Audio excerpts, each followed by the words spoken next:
Hello and welcome to UPSC backbenchers. My name is Shashank Roy and आज का editorial analysis important होने वाला है। द हिंदू के इस एडिटोरियल एनालिसिस में ह्यूमन ट्रैफिकिंग के बारे में बोला गया है। ये ह्यूमन ट्रैफिकिंग किस तरीके से काम करता है, कैसे शुरुआत होता है और कैसे इसको रोका जा सकता है, इसके बारे में पूरी जानकारी दी गई है। नाउ छत्तीसगढ़, ओडिशा, झारखंड, वेस्ट बंगाल, उत्तर प्रदेश और Assam, they are the main source state. ये वो स्टेट्स हैं जहाँ पे सब्सटेंशियल पॉपुलेशन आपको poverty line, below poverty line मिल जाएगा। और यहाँ पे ह्यूमन ट्रैफिकर्स का गेम शुरू होता है। हर साल बहुत से ह्यूमन ट्रैफिकर्स इन स्टेट्स के पुअर बेल्ट्स को सर्च करते हैं, ट्राइबल बेल्ट्स को सर्च करते हैं, जहाँ बड़े पैमाने पे गरीबी है और इनकी नज़र मेनली होती है गर्ल चाइल्ड के ऊपर। What they do, they go to the families, उन फैमिलीज को परसुएट करते हैं कि वो अपनी लड़कियों को पढ़ने के लिए भेजें, ट्रेनिंग के लिए भेजें, स्किल मिशन के लिए इनरोल करें और हम एक एनजीओ की तरह काम करते हैं। We will take your daughter, we will train her, उसको सैलरी भी मिलेगी और यहाँ से पेरेंट्स कन्विंस होने के साथ साथ लड़की का एक्सप्लॉयटेशन शुरू होता है। कई बार इनको पैसे दे के खरीदा भी जाता है। नाउ ये वो एरियाज हैं जो मेनली छत्तीसगढ़, ओडिशा, झारखंड, असम, वेस्ट बंगाल और उत्तर प्रदेश से आते हैं। और एक बार गर्ल को लेके जाने के बाद सीवियर एक्सप्लॉयटेशन शुरू होता है। नाउ डेस्टिनेशन, वाई बिहार, ये सारी घटनाएं बिहार में ही क्यों होती हैं? बिहार एक ट्रांजिट के तौर पे काम करता है, नेपाल से बहुत जुड़ा हुआ है। इंडिया के फ्लैश ट्रेड में बहुत बड़े पैमाने पे नेपाली लड़कियों को भी पाया जाता है। बहुत बड़े पैमाने पे नेपाली लड़कियों की तस्करी होती है और उन्हें प्रोस्टिट्यूशन में ढकेला जाता है। ना बिहार एक ट्रांजिट हब की तरह काम करता है, डेस्टिनेशन हब की तरह काम करता है। नेपाल जिसका बॉर्डर इंडिया के साथ लगा हुआ है, पोरस बॉर्डर है, तो बहुत ही ईजी होता है इंडिया से नेपाल में ट्रैफिकिंग करना और नेपाल से इंडिया में ट्रैफिकिंग करना। रेल और रोड की कनेक्टिविटी है, कोई रेगुलेटरी ओवरसाइट नहीं है इन एरियाज में। और लोकल ऑर्केस्ट्रा जो हैं बिहार के, वो लोकल फ्रंट के तौर पे काम करते हैं। आप में से कितने लोगों ने बिहार के ऑर्केस्ट्रा को देखा है, उनके गानों को सुना है? यूट्यूब पे बहुत से वीडियोस मिल जाएंगे। इन वीडियोस को अगर आप ध्यान से देखें तो इन वीडियोस में आपको अंडर एज गर्ल्स भी डांस करते हुए दिख जाएंगी। फूहड़ गानों पे फूहड़ डांस करना उनकी मजबूरी है। ऐसा नहीं है कि गानों की कमी है, but Bihari Bhojpuri film industry बहुत ही फेमस है अपने वल्गर गानों के लिए। नाउ इन वल्गर गानों पे इन अंडर एज गर्ल्स को फोर्स किया जाता है डांस करने के लिए। आपके पास ऑप्शन नहीं है। इफ यू डोंट डांस आपको पीटा जाएगा। कई बार आपको इंजरी हो सकती है, फिजिकल इंजरी, इमोशनल और मेंटल इंजरी की तो बात ही छोड़ दीजिए। उसके अलावा ये ऑर्केस्ट्रा एक सेक्स रैकेट के तौर पे भी काम करते हैं, बट ऑर्केस्ट्रा की आड़ में इनका बिजनेस फलता फूलता रहता है। तो डांस करने के अलावा आपका सेक्सुअल एक्सप्लॉयटेशन भी होता है। इनको परफॉर्मर्स के तौर पे प्रेजेंट किया जाता है, लेकिन ये एक्चुअल में रेप, वायलेंस और कन्फाइनमेंट के शिकार होते हैं। कई बार तो इनको 10,000 रुपए में भी बेच दिया जाता है। इनके कई बार पेरेंट्स अपनी गरीबी के चलते 10-10 हजार रुपए में भी इनको बेच दिया जाता है और ये ताउम्र जिंदगी भर इन ऑर्केस्ट्रास में तब तक काम करते हैं जब तक ये यूजफुल हैं इन ऑर्केस्ट्रास के लिए। नाउ वल्गर सॉन्ग्स पे परफॉर्म करना इनकी मजबूरी है, क्योंकि वल्गर सॉन्ग्स नहीं होंगे तो भीड़ जो है वो बेकाबू नहीं होगी, और भीड़ बेकाबू नहीं होगी तो गाने को पसंद नहीं किया जाएगा, हुजूम नहीं आएगा और पैसे नहीं लुटाए जाएंगे। Now, normalization of vulgar entertainment in some belts masks systemic abuse. Bhojpuri film industry हजारों करोड़ की इंडस्ट्री है। इसमें बहुत से ऐसे गाने हैं जिनको कि आप अपनी फैमिली के साथ बैठकर सुनना पसंद नहीं करेंगे। लॉलीपॉप लागेलू गाने से लेके आज तक कमरिया लच लच लच, ऐसे बहुत से गाने, चूंकि मैं बिहार और यूपी दोनों जगह से बिलोंग करता हूं, तो I have a complete understanding of the level of these songs. In songs को आप अपनी फैमिली के साथ बैठ के नहीं सुन सकते। इन वल्गर गानों को नॉर्मलाइज कर दिया गया है, जिसकी आड़ में सिस्टमिक अब्यूज चलता रहता है।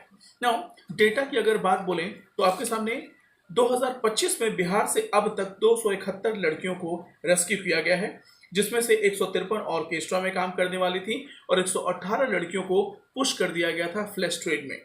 सारण डिस्ट्रिक्ट में अकेले 162 लड़कियों को जनवरी से लेकर अभी तक रेस्क्यू किया गया है।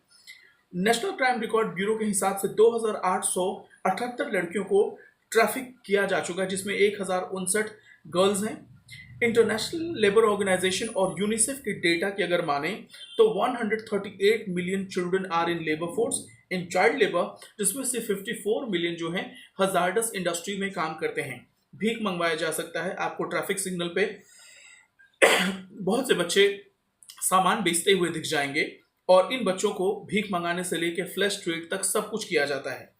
सी लैब रिपोर्ट के हिसाब से 53,000 चिल्ड्रन रेस्क्यूड इन 2700, जिसमें से 27,000 लड़कियां थी।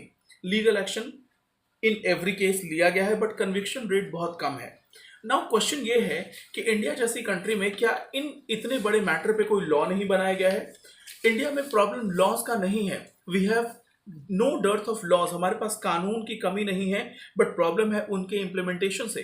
अगर हम चाइल्ड ट्रैफिकिंग को रोकने के लिए बात करें और चाइल्ड सेक्सुअल अब्यूज की बात करें तो हमारे पास बहुत से preventive measure such as immoral trafficking act, POCSO act, juvenile justice act, child labour act, ये सारे। उसके अलावा भारतीय न्याय संहिता में और भी प्रोविजन है जिससे चाइल्ड ट्रैफिकिंग को रोका जा सकता है। बट क्वेश्चन ये है, there is a will issue, there is a lack of coordination, there is a lack of activity, there is a lack of resources. इन एजेंसीज के पास बहुत सी ऐसी एजेंसीज हैं जो काम करना चाहती हैं बट रिसोर्सेज नहीं है, they are overworked and underpaid. Now implementation fail इसलिए होता है क्योंकि कई बार ऐसे केसेस को किडनैपिंग और मिसिंग पर्संस के तौर पे दर्ज कराया जाता है, न कि फ्लैश ट्रेड और ट्रैफिकिंग। तो अगर द हिंदू और इंडियन एक्सप्रेस में हर बार मिसिंग पर्संस का रिपोर्ट दिखता है, जिसमें बहुत बार आपको देखने को मिलेगा कि missing person is a girl child.